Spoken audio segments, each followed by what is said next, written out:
Friday, November 25th, 2022.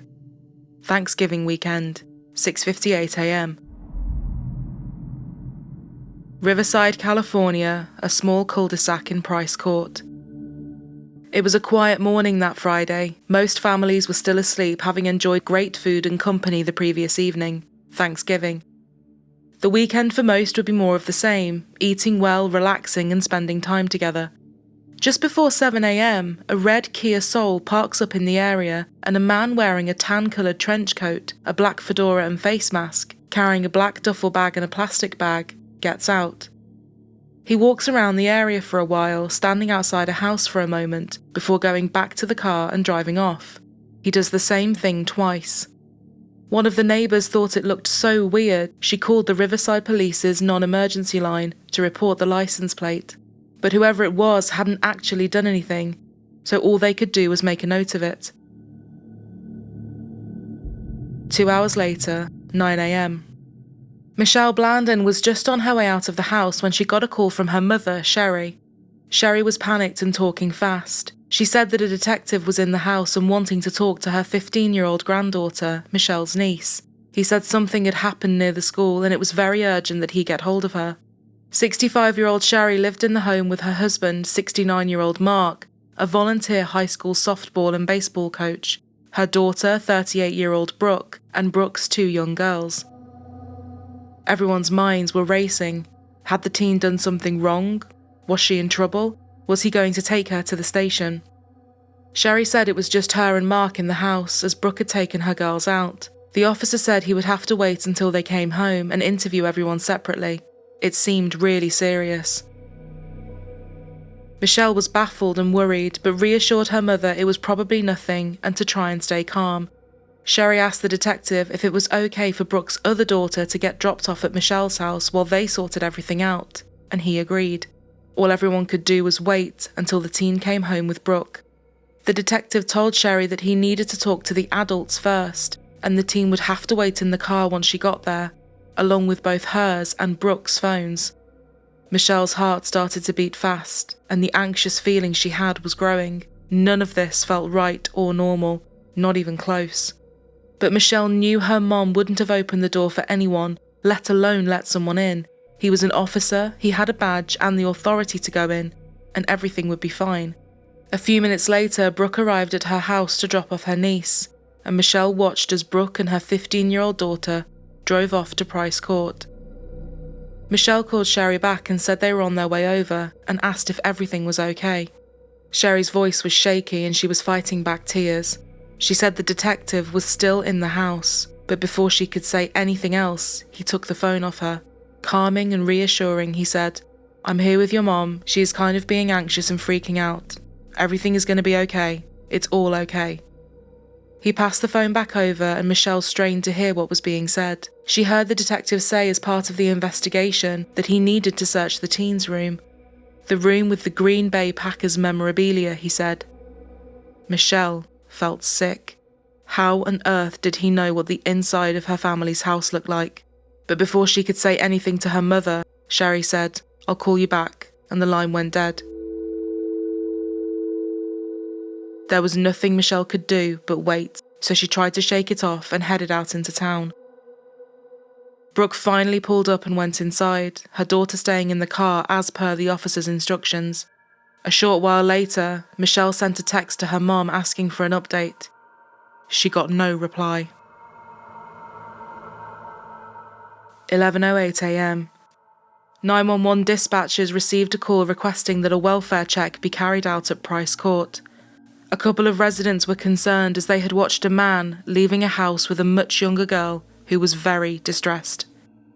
She had no shoes on and was subtly trying to mouth words at people watching, although they couldn't tell what she was trying to communicate. The pair walked towards a red Kia Soul which was parked on someone's drive. The same person's drive, in fact, that had reported the car's license plate just a few hours earlier. As the pair approached the car, the owner of the house opened the door and shouted at the man that he couldn't park there. The man was very apologetic and said he was leaving. He opened the back passenger side door and the girl got inside. He then walked around to the back door on the driver's side and put the black duffel bag inside. As he turned around, the neighbour saw some red spots on his clothes, which looked like blood, but she couldn't be sure. Although the girl wasn't physically forced into the car, something was very troubling about the situation. Before the man shut the doors, the girl quietly whispered, "Help me," and the car sped away. Michelle, who was still out in town, then got a Facebook message from a neighbour of her parents. "Please call me ASAP," it read. A few minutes later, more calls came flooding into the Riverside Police Department. A house was on fire at Price Court. It was Mark and Sherry's. Michelle jumped in the car with her husband and they started heading across town. She was calling her mom, dad and sister repeatedly, but no one was picking up. At Price Court, authorities were now there and tackling the blaze. The windows were starting to smash because of the heat and the roof was caving in. As firefighters made it inside, they found the bodies of Mark, Sherry and Brooke lying closely together near the front door. They all had plastic bags over their heads and were bound and gagged. They were already dead, and their neighbours watched in horror as they were pulled from the home. Michelle and her husband pulled up to her parents' house just after this, and Michelle tried to run through the tape as the police dragged her back. Her parents' and sisters' cars were still parked outside, and although it was too early to tell who had been inside, Michelle soon heard that several bodies had already been carried out. As a shaken Michelle headed to the station with the police, other officers were trying to track down the red Kia. Michelle told them about the strange phone calls that morning and the detective inside her parents' house. She said there was no way the man would have got inside the house without showing some form of ID. Sherry would never have let him in without this, no matter what he said. Police were still not confirming anything, but when Michelle told them about her father's 2 tattoos on each arm, a Green Bay Packers logo on his left and a Notre Dame mascot on his right, she was faced with a situation that she had somehow been trying to rationalise and come up with excuses for. Her mother, father and sister were inside the house, and her niece was now missing. On Friday morning, Riverside police were called to the home for a disturbance. Shortly afterwards, neighbors reported a fire in the home, and firefighters made the grisly discovery. The details of this will just break your heart. I mean, it is absolutely gut-wrenching. This is the home where the fire happened and where the triple homicide happened. And friends came by earlier today to light the candles again as the sun disappeared into the night. This is still a crime scene investigation, one of 3. And next door, the lady had just taken her turkey out of the refrigerator the day after Thanksgiving, walked in the backyard for a second and saw the smoke in the back of the house and went to the front and saw flames coming out. That's when she called 911 on her next door neighbors, who she says were more like family, the most loving people, she said, you could ever meet. Every neighborhood needs a Winek family because they just were the all-American, loving, caring, supporting family that you can ever ask for. It's been really hard on this neighborhood, and thankfully we've met some amazing people here, but it's been, as you can imagine, so hard on this community. They have lived here for 22 years. Despite people wondering if the fire had caused their deaths, an autopsy would later reveal that Mark, Sherry and Brooke had all likely died of asphyxiation. They had been bound and gagged before plastic bags were put over their heads, and Brooke's throat had been slashed. Mark was killed first, and they could see from the injuries that Brooke had really tried hard to fight off the attacker. 3 of the family's dogs would also die in the fire, along with their pet bird. Their 4th dog, which had been in the backyard at the time, survived and went into a shelter whilst a new home was found. For the small, quiet community and everyone that knew the family, it was impossible to believe that anything like this could happen on their doorsteps. Around the same time all of this was going on, over 2,000 miles away in Virginia, a woman was filing a missing persons report. Her boyfriend of 5 years had taken off, and now she couldn't get hold of him. The couple had been celebrating Thanksgiving together in San Diego for a few days with her parents when he suddenly started packing to leave. He said he had run out of vacation time and needed to drive back to Virginia, where he had just purchased a house. But the drive would take over a day, and this hadn't been their plan. Little did she know, he hadn't set off to Virginia. He had set off for Riverside, California, and she would soon realise it was her boyfriend that was now on the run with the missing 15-year-old girl. Using the license plate the neighbour had previously given them, Police in Riverside were finally able to track down the red Kia as it was heading into Kelso, an unincorporated area of San Bernardino County. On a totally empty and rural road, far away from anything, they caught up to the car, and a SWAT team and helicopter were in pursuit. The man finally pulled over and jumped out of the car, firing his gun. He showed no signs of backing down. A shootout ensued with the man as the girl ran from the car. In a matter of seconds, the driver was dead, and the teen was with the police. Most reports state that he had turned the gun on himself, but some say he was killed by police fire. The 15-year-old, who to this day has never been named, was alive and unharmed. She was taken into protective custody before they began interviewing her. She and her sister also began a lengthy process of trauma counselling, and a GoFundMe raised over $100,000, which would be given to the girls. Upon hearing that she had been found alive, Michelle commended the neighbour for being so diligent in reporting the number plate and for persisting they look into it. She believes it absolutely saved her niece's life. The man who had kidnapped her and killed her family was 28-year-old Austin Lee Edwards, a serving Virginia State Deputy Sheriff. To the authorities' surprise, the teen said she did actually know Austin, having met him online, but he was not the person she thought he was. The pair had started speaking on Omegle, a free online chat site that allows people to socialise with others without the need to register or create an account. The site randomly pairs users in one-on-one chat sessions where they talk anonymously using the names you and stranger. She had been honest about her age, but Austin had told her that he was 17. It is unknown what, if any, pictures he was using or who he was pretending to be. The police couldn't determine how long they had actually been talking for or how he had got hold of her address. But at some point, Austin had asked her for photographs that were sexual in nature. She said after this, she stopped talking to him. Detectives theorised that maybe he killed her family in retaliation, or he thought that if he kidnapped her, he could stop her from talking to anyone. They also couldn't rule out the possibility that he did have some explicit photos of her, and maybe this was an attempt at sextortion. His messages showed he was clearly obsessed, and was going to stop at nothing. But with more than 1 million pages of social media content to go through, it was safe to say the full story would take some time to come to light.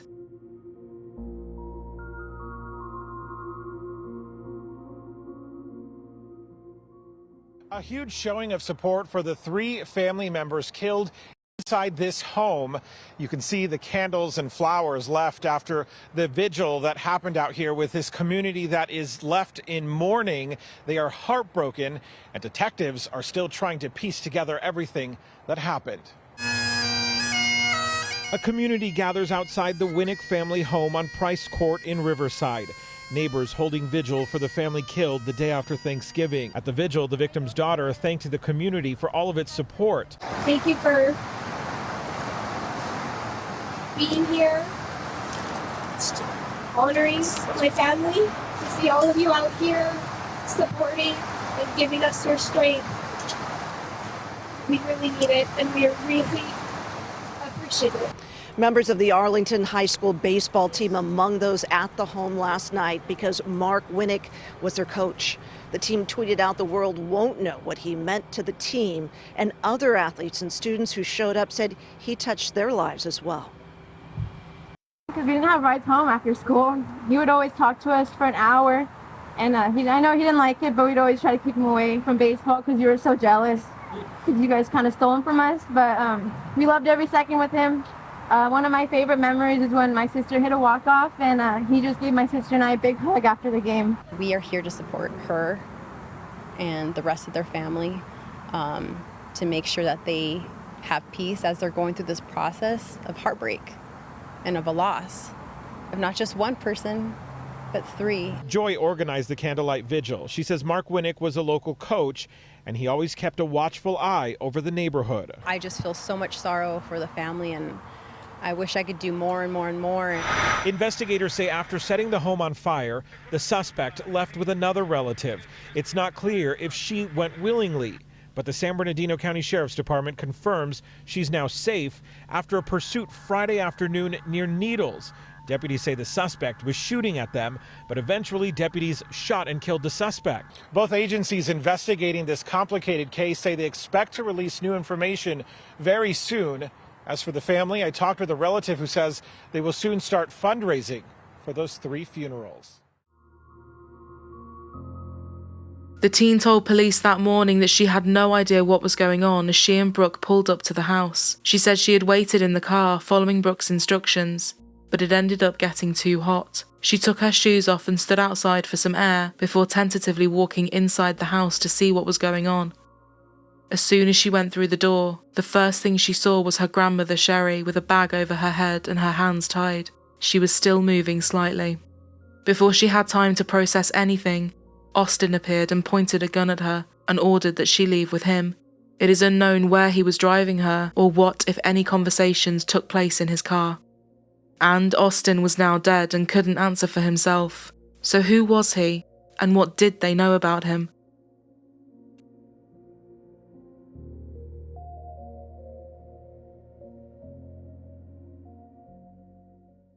Exciting news for the Virginia State Police. The department is welcoming 58 new troopers. I'd like to remind you, graduates of the 135th Basic Session, we picked you because you're the best. You're the best. On Friday, the 135th class of the Virginia State Troopers were presented their diplomas during commencement at the State Police Training Academy.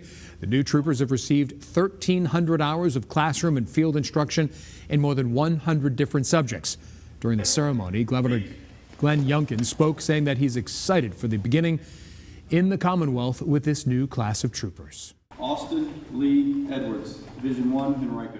28-year-old Austin Edwards had joined the police academy in July 2021, and after graduating a year later, he went to Henrico County within the Richmond Division of Virginia. He resigned from the department after a couple of months, but no reason could be given for him leaving, as it was not in his personnel file. A month after leaving, Austin was still associated with the Washington County Sheriff's Office and stepped into the Patrol Division as a Virginia State Deputy Sheriff. A little under 2 weeks before he drove to California, in a small town of less than 2,000 people, Austin had purchased a new home. Neighbours said he was friendly and they felt safe around him, knowing he was a police officer, feeling a certain level of protection from him. Austin spent a lot of time blacking out all the windows in his home, but less than 10 days after moving in, Austin Lee Edwards, the Wineks and their pets would all be dead in another state.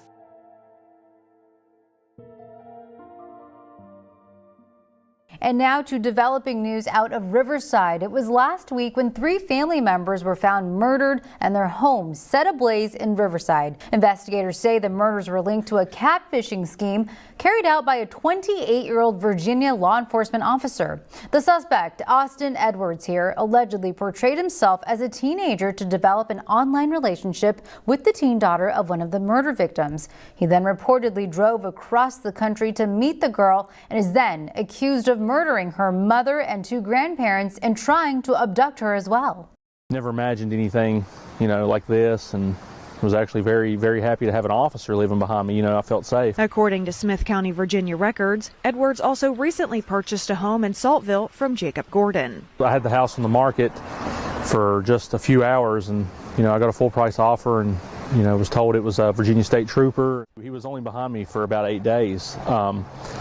He was actually very nice, accommodating. He offered to help me on my home. After purchasing the home, it appears he blacked out windows and put up dark curtains. Thought it was really weird, and then of course the owner told me also that he required that they sent the video of the basement. I mean, he didn't see the property before he purchased it, but he required a video of the basement, which seemed really weird to us. And of course the guy who lived in front of him that I know, he said that he had a very strange presence, that the guy was very weird, creepy, kept in his house, he didn't get out a lot. Short time here, he'd already set off alarms. Gordon still processing the news out of California. It still doesn't feel real. It's something you never dream of. Any of us are impressionable. If you can imagine back when you were 15, you trust people, and it's just a different world out there, and people have to realize that. This guy's a monster. He's a predator. We believe at this point that this suspect was the only one involved in the murders and in setting the fire. The online deception, catfishing, other techniques happens daily. It's probably going on right now somewhere in the country, in our county. As much as being a parent isn't fun sometimes, I have been there, you've got to check their devices. Put filters, have parental controls on these things. We don't even feel comfortable affiliating him with law enforcement because that's not what someone in law enforcement is about. As the investigation was unraveling, over in Washington, one woman was scrolling aimlessly on Instagram when she landed on a picture that made her freeze. It was a photo of Austin. Not only was the story his face was attached to horrific, she had her own story from years ago. She had met Austin on Omegle too. He was 20, she just 13, and he had groomed, stalked, and harassed her for years. She almost threw up when she saw him. I read the whole story and it made me feel disgusting, she said. Seeing everything that had happened to the Winek family over in California, the now 21-year-old took her story to the police and was able to offer up almost 4,000 messages between the pair from years ago. Austin had started off sweet and chatty, and she told him right away that she was 13, but this did not deter him from talking to her. He soon started asking for nude photographs and told her he loved her. He often spoke about hurting himself as a way of release. On one occasion, he insisted she join him on Skype. "I can't yet," she told him. "Why's that?" he replied. "Because my mom," she said. "Kill her. I'ma give myself a black eye, okay?" he replied. "Listen, there's no obstacle that's going to stop us from being together if that's what we both want. It doesn't even matter if you're 14 and not technically allowed to do shit yet," he said. She eventually cut ties with him, but this didn't stop him trying to get hold of her. Another thing that the messages brought to light was something serious that had happened in 2016. The Virginia State police officer who kidnapped a 15-year-old girl in Riverside and killed her family had a glaring red flag on his record that apparently was not detected by Virginia authorities. 2 weeks after the teen had told him she didn't want to talk to him, Austin had been detained for psychiatric evaluation after threatening to take his own life and kill his father. Police had been called to the home by Austin's dad, Christopher. They found him trying to restrain Austin on the kitchen floor, which was covered in blood, and Christopher had bite marks all over his arms. Police pulled out a taser, but Christopher said he could handle it, still trying to protect his son. Eventually, Austin was handcuffed, strapped to a stretcher, and checked into a hospital. He said he had had an argument with his girlfriend and was lashing out. His girlfriend being the 14-year-old who was trying to get away from him. Despite blocking him on every account, he made new ones and always found a way to reach her. The harassment went on for years until she was 18, when it all abruptly stopped. It is unknown whether this coincided with meeting the 15-year-old online, but investigations show the timings match up for this to be a possibility. Upon sending him to a mental health hospital in 2016, the judge said there was a substantial likelihood, as a result of mental illness, he will, in the near future, seriously harm himself or suffer harm. The incident also prompted the judge to strip him of his gun rights. Under Virginia law, anyone who is held on a temporary detention order and later admitted to a treatment facility is not allowed to buy or possess a firearm until that right has been restored by the courts. His gun rights were never restored. On his application to the academy, Austin disclosed that he had voluntarily checked himself into a mental health facility, which meant he had to undergo a mental health evaluation and exam. He failed. Austin used his father, a close friend, and his Virginia State Police field training officer as references for the academy. And, despite the failed evaluations, and the fact the court had taken his gun rights away, he was still accepted. The Virginia State Police deliberately buried the results of this mental health examination, did no further examination into this aspect of Edwards' application, and hired him, a notice said. Arte Savido, the interim police chief for the Aurora, Colorado Police Department and a nationally recognized policing expert, said, "I'd have to ask a lot of questions about why he's moving so quickly. That's pretty unusual for someone to go through academy and all of a sudden turn around and leave." He said most departments would be unlikely to hire Austin after such a brief work history unless he enrolled in their own police academy. With all of this coming to light, Michelle and her family wanted answers. but they weren't getting any. The Washington County Sheriff said, "It is shocking and sad to the entire law enforcement community that such an evil and wicked person could infiltrate law enforcement while concealing his true identity as a computer predator and murderer." But the Virginia State Police said he didn't ever display any red flags. He was the nicest person and loved helping people in his job. They said he had no reprimands, no complaints, no instances of use of force levied, no internal investigations, and no disciplinary investigations. Michelle said that not one department ever apologized or even acknowledged them for a period of time. Good morning, and thank you for everyone for being here today. My family and I truly appreciate the love and the compassion that we have received thus far in this trying time. If something like this horrific tragedy can happen here, in our neighborhood, in our community, it can happen anywhere. In this tragic moment of our family, our grief, we hope some good will come from this. Parents, please know your child's online activity. Ask questions about what they are doing and whom they are talking to. Anybody can say they're someone else, and you could be in this situation, which I do not want for the world. This horrific event started with an inappropriate online romance between a predator and a child. We have some solace that this person will never harm anyone again. But we also want to make it very clear that we do not applaud his death. This was an adult that traveled across the country to kidnap a 15-year-old girl, my niece, our family member. He took an oath to protect, and yet he failed to do so. Instead, he preyed on the most vulnerable. When you hear the term catfishing, you think of a long-running dating show or series about a national sports figure, both glamorizing and sensationalizing online relationships. However, in this instance, catfishing led to the deaths of the three most important people in my life. Please, parents, guardians, when you are talking to your children about the dangers of their online actions, please use us as a reference. Tell our story to help your parenting. Not out of fear, but out of example of something that did happen.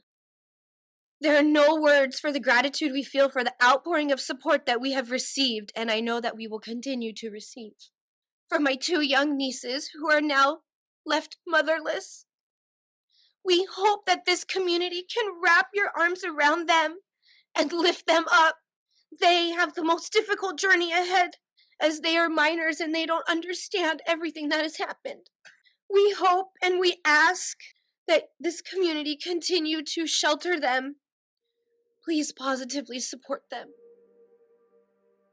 Eventually, Virginia State Police would issue a statement and say it was an isolated incident, adding, human error resulted in an incomplete database query during Edwards' hiring process. They said that if they knew about his past, he wouldn't have been hired. Riverside Police Chief Larry Gonzalez said, "It's disturbing, it's disgusting. Anybody in the law enforcement community, we hate that person more than anybody because it's a reflection on us. This is yet another horrific reminder of the predators existing online who prey on our children. If you've already had a conversation with your kids on how to be safe online and on social media, have it again. If not, start now to better protect them." After all of these failings were highlighted, Governor Glenn Youngkin requested a full investigation be carried out by the state's watchdog agency. An agreement with the watchdog agency later allowed Virginia State Police to investigate themselves. Michelle and her family filed a notice of intent to sue in relation to the hiring process of Austin and the failures that had ensued. She said, "We want to know why this person was able to get hired by not one, but two agencies, and given a firearm when he couldn't legally buy one." Her attorneys said Austin's employers demonstrated negligence, gross negligence, negligent and gross negligent hiring, breach of mandatory duties, and other violations of Virginia state law. They argued that the family's damages exceeded $100 million. Even though Austin is now dead and cannot give anyone any information, police say they are continuing to look into his past, his laptop and his phones to determine if he has any more victims and piece together more of his story.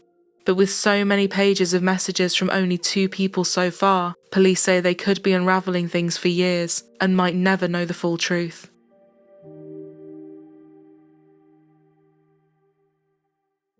Mark, Sherry and Brooke, along with their beloved pets, died in the most frightening of ways, terrified and trying to protect each other.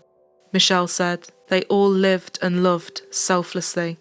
Mark was dearly loved by the kids he coached, and he left a big impact on many, with some saying he shaped their futures and what they wanted to do when they were older. He would always make sure he checked on them from time to time, to see if everything was going well for them in college. The school paid tribute to him as well." His neighbours said he was someone that never stopped and loved being busy. He would offer to mow people's lawns to help them out and to pass the time. Sherry loved nothing more than being with her family. Celebrations like Thanksgiving and Christmas were her favourite times of year, when everyone could just be together and she would bake cakes and cookies for her children and grandchildren. "We had a family debate and it got heated on if the brownies my mom made should be frosted with sprinkles or just left plain," Michelle said. "Little did I know on that day that would be the last time my husband and I would see my parents and sister again."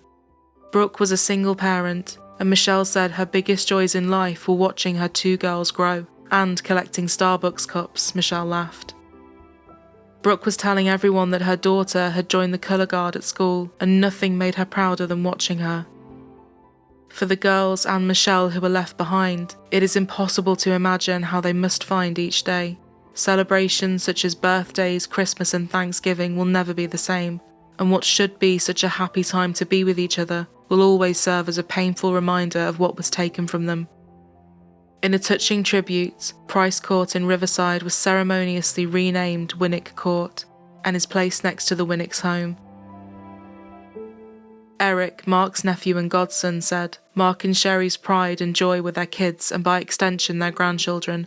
You never saw them beam so brightly than when they were around their family."